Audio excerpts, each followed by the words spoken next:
శ్రీ గురుభ్యో నమః. హరి ఓం. ఈరోజు ఈ పౌష్యమాసంలో మనం రోజుకో పరిష్కారం చెప్తున్నాము ఒక్కొక్క గ్రహంది. అలాగే ఈరోజు కూడా శుక్రగ్రహం యొక్క పరిష్కారం తెలుసుకుందాం. అలాగే ఈ మంత్రం చదువుకుంటే మనకు శుక్రగ్రహం అనుకూలిస్తుంది.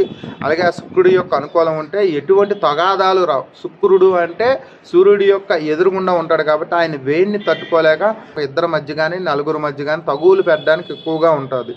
కాబట్టి ఆయన అనుగ్రహం ఉంటే పార్ట్నర్షిప్లో ఉన్న వ్యాపారాలు, అలాగే ఇద్దరు భార్యాభర్తలు, అలాగే ఇద్దరు స్నేహితులు, ఒక లేదా ఒక 5గురు స్నేహితులు అందరూ కలిసిమెలిసి ఉంటారు. ఆయన అనుగ్రహం లేకపోతే విడిపోవడానికి చాలా అవకాశాలు ఉంటాయి. ఈలోపు ఏం చేస్తారంటే మా ఛానల్ సబ్స్క్రైబ్ చేసుకోండి. అలాగే వీడియోని లైక్ చేయండి. ఎవరైతే ఎక్కువగా ఇబ్బందులు ఉన్నారో వాళ్ళకి ఈ వీడియో షేర్ చేయండి. మీరు ఏమనుకుంటున్నారో అది కామెంట్ చేయండి. ఏ విషయమైనా పర్లేదు.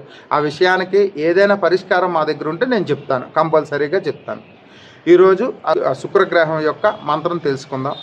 శుక్రుడు అంటే చెప్పాను కదా, ఆయన సూర్యుడికి ఎదురుగుండా ఉండడం వల్ల ఆ వేడిని తట్టుకోలేక ఒక ఇద్దరి మధ్యన తగులు పెడుతుంటాడు. అలాగే ఈయన రాక్షసుల యొక్క గురువు అంటారు. ఒక అంతటిన రాక్షసుల యొక్క గురువు అంటారు శుక్రాచార్యుడు. అందుకనే ఇద్దరి మధ్యన తగులు పెడుతూ ఉంటారు. ఏ ఇద్దరి మధ్యనైనా సరే అప్పట్లో రాక్షసులు దేవతల మధ్యన పెట్టేవారు.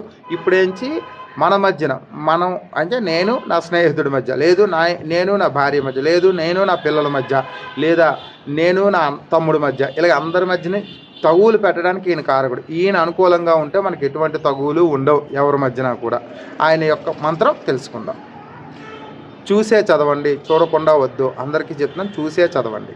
శుక్లాంబరం శుక్లమాల్యం శుక్లగంధానులేపనం వజ్రమాణిక్య భూషాఢ్యం కిరీటముకుటజ్వలం. ఇది ఆయన మంత్రం. ఈ మంత్రం చదువుకుంటే చాలా మంచిది. ఆయన వజ్రంలాగా మెరుస్తూ ఉంటాడు, అది ఆయన కిరీటంలో ఉంటుంది. అలాంటిది అతను ఆ వజ్రంలాగా మనల్ని వెలిగించాలి అంటే మనం ఆయన అనుకూలత మనకు కలగాలన్నమాట. అదేవిధంగా మనకి ఎటువరి మధ్యన కూడా తగువులు లేకుండా మనం సఖ్యతగా ఉండాలి. మనం చేస్తున్న పనిలో ఏ ఉద్యోగం చేసినా, ఏ వ్యాపారం చేసినా అవతల వాళ్ళ మధ్యతో మనకి తగువులు లేకుండా ఉండడానికి, ప్రశాంతంగా వెళ్ళిపోవడానికి ఈయన అనుగ్రహం కావాలి శుక్రాచార్యుడిది. మరోసారి మీకోసం. శుక్లాంబరం శుక్లమాల్యం శుక్లగంధానులేపనం వజ్రమాణిక్య భూషాఢ్యం కిరీటముకుటజ్వలం. ఇది ఆయన మంత్రం. కాబట్టి ఆయన శ్వేతవర్ణంతో మెరుస్తూ ఉంటాడు కాబట్టి తెల్లగాను.